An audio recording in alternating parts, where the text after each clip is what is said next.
Hi friends, அனைவருக்கும் வணக்கம். எல்லோரும் எப்படி இருக்கீங்க ஃப்ரெண்ட்ஸ்? நல்லா இருக்கீங்களா? இந்த வீடியோவில் ரொம்ப சூப்பரான ஒரு வெயிட் லாஸ்க்கான ரெமெடி பார்க்கலாம். அதுக்கு நம்ம யூஸ் பண்ணுற இந்த பொருள் நம்ம வீட்டு பக்கத்தில் ரொம்பவே ஈஸியாக கிடைக்கிற ஒரு பொருள்.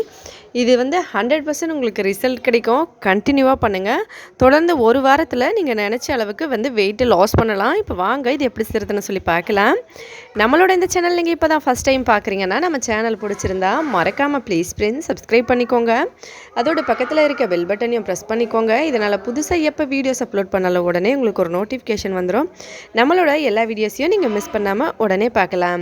முதல்ல இந்த மாதிரி காயை இது வெடிக்க இந்த மாதிரி பிடிச்சிட்டு நம்ம டப்புன்னு வெடித்து இதில் சின்ன வயசில் நிறைய விளையாடி இருப்போம். இது பேர் பார்த்தோம்னா அதிகமான இடத்துல இதை புட்டைப்பழம்னு சொல்லுவாங்க. ஏன்னா இதை பிடிச்சி உடச்ச உடனே டப்புன்னு சவுண்டு வரும். அதனால் பட்டாசு பழம் அந்த மாதிரி நிறைய விதமான பேரில் நிறைய இடத்துல சொல்லுவாங்க. சொடக்கு தக்காளி அப்படின்னும் சொல்லுவாங்க. இதை அதிகமாக நம்ம சாப்பிட்ற இப்போ சேலட்டோ இல்லை பொரியலோ பண்ணும்போது இந்த பழத்தை அந்த உள்ளே இருக்க பழத்தை ரெண்டாக கட் பண்ணி நம்ம பொரியல் பண்ணும்போதோ இல்லை சேலட் பண்ணும்போதோ அதில் போட்டு சாப்பிடலாம்.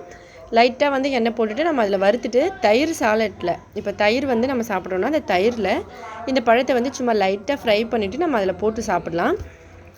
இந்த மாதிரி சாப்பிட்றதுனால ரொம்ப ஈஸியாக வெயிட் லாஸ் பண்ணலாம். கண்டிப்பாக ட்ரை பண்ணுங்கள். கொலஸ்ட்ரால்னால வெயிட் போட்டிருந்தாலோ கேஸ்னால் வெயிட் போட்டிருந்தாலோ கண்டிப்பாக உங்களுக்கு மாற்றம் தெரியும். கண்டினியூவாக சாப்பிடுங்க. ஒரு 1 வீக்லேயே நல்ல சேஞ்சஸ் தெரியும். ட்ரை பண்ணி பார்த்துட்டு மறக்காமல் கமெண்ட்ஸில் எப்படி இருந்ததுன்னு சொல்லுங்கள் ஃப்ரெண்ட்ஸ். வீடியோ பிடிச்சிருந்தால் லைக் பண்ணுங்கள், ஷேர் பண்ணுங்கள். மறக்காமல் நம்ம சேனலை சப்ஸ்கிரைப் பண்ணிக்கோங்க. ஹெல்த்தியாக சாப்பிட்டு சந்தோஷமாக சேஃபாக வருங்க. நன்றி, வணக்கம்.